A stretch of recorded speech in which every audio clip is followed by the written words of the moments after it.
Jammeh Foundation for Peace attracted several cabinet ministers. Winifred Nicole Hodibet reports.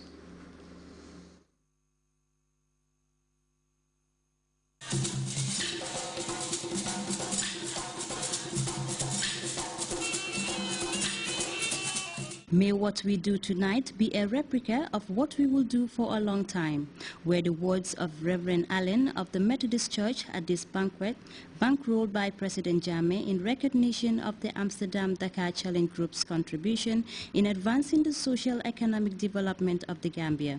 The challenge for the past 10 years is said to have raised $150 million for the Gambia through the auction of their vehicles as well as through physical cash donation.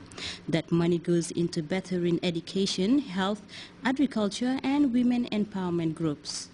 We have realized that there are a whole range of activities through which our health sector, education sector, women empowerment sector, agriculture and community improvement, Bakadaji Health Center, free medicine for elders and school children, school feeding vouchers and uniforms in 2 schools in URR, Fatoto Health Center, Somita Health Center, hand pumps for the communities of the villages of Sotima, Tubanding, Misara, women's horticulture gardens in Fatundu, Kasikunda, Sungkunda, scholarships for the orphanage including house rents and feeding in West Coast region, skills training center in Farato village.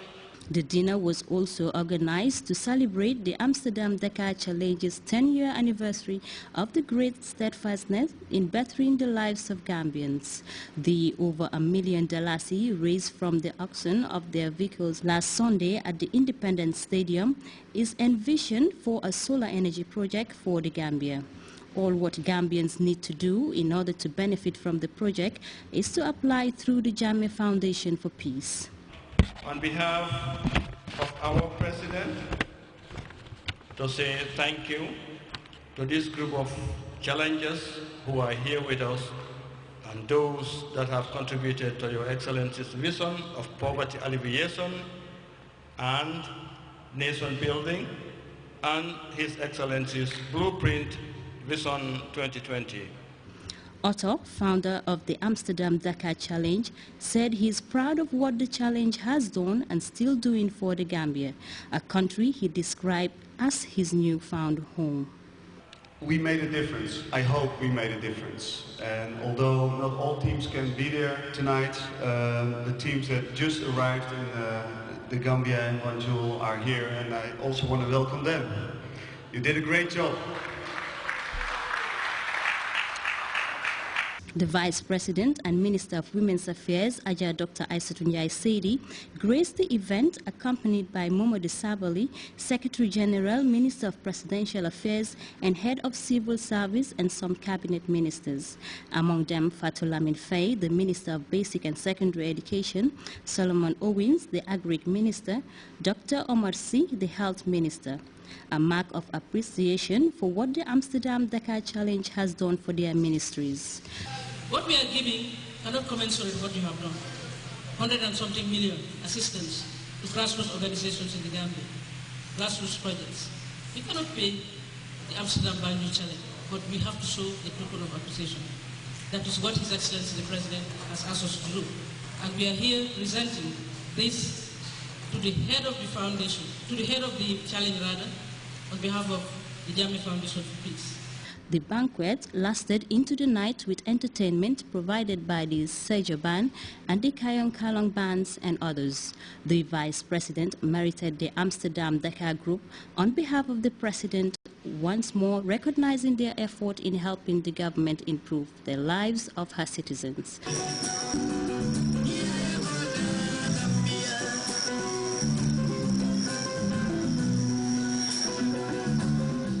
For GRTS News, I am Winifred Nicole Hodibet.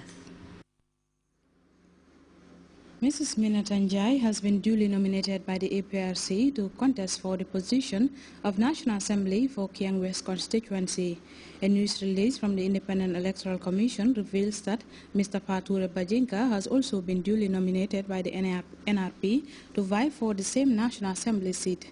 Consequently, the dispatch from Election House adds an election will take place in accordance with the relevant sections of the Elections Act in order to fill the position of National Assembly member for Kiang West constituency on Thursday, 5th December 2013. The Dock Workers Association this morning presented 20 bags of Findi to President Sheikh Professor Alhaji Dr. Yahya A.J.J. Jammeh. The produce harvested from the association's Dobong farm was received by Lieutenant Colonel Answana Tamba, commander of the State Guard, on behalf of the President. Mamadou Jallo reports. Association, accompanied by senior executives of the Gambia Ports Authority, this morning presented 20 bags of Findi to the President at the ceremony at State House. The produce was harvested from their farm in Dobong, which has been under cultivation by the dog workers since 2009. For the dog workers, this presentation is meant to reaffirm their support and renew their commitment to the President and his Back to the Land initiative, which was launched to ensure food sustainability and security. Brand Kamara, the manager of the farm, said he was happy to make what he described as a modest presentation to the President, who has championed the Grow What You Eat and Eat What You Grow initiative.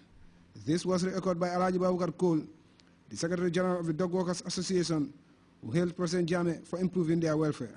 We want to show the whole world we are dog workers with a different. We have farmers, we have masoners, we have carpenters. We are people who love our country. That's why we will always be at the side of His Excellency, say Professor Alhaji Yahya A.J.J. Jammeh. A representative of the Managing Director of the Gambia Ports Authority, Alhaji Cherno Sise, thanked President Jammeh for his continuous support to the dog workers who have consistently manifested their commitment to enhancing food sustainability and security. Whenever we go to the farm, His Excellency will be there to provide food and all the necessary amenities for the cultivation of the farm. So through you, Commander, we wish to extend sincere gratitude and appreciation to His Excellency. Thank you so much. Receiving the produce on behalf of the President, Lieutenant Colonel Answana Tamba, the State Guard's commander, applauded the dog workers for the move. Campaign for food sufficiency and food security, I think is as equal as campaign for a better life. He thanked them for their benevolence and assured them of the President's support at all times. Mamadou Jallo, GRTS. Well, time now to take our first break. We'll be back with news from outside the Gambia. Stay tuned.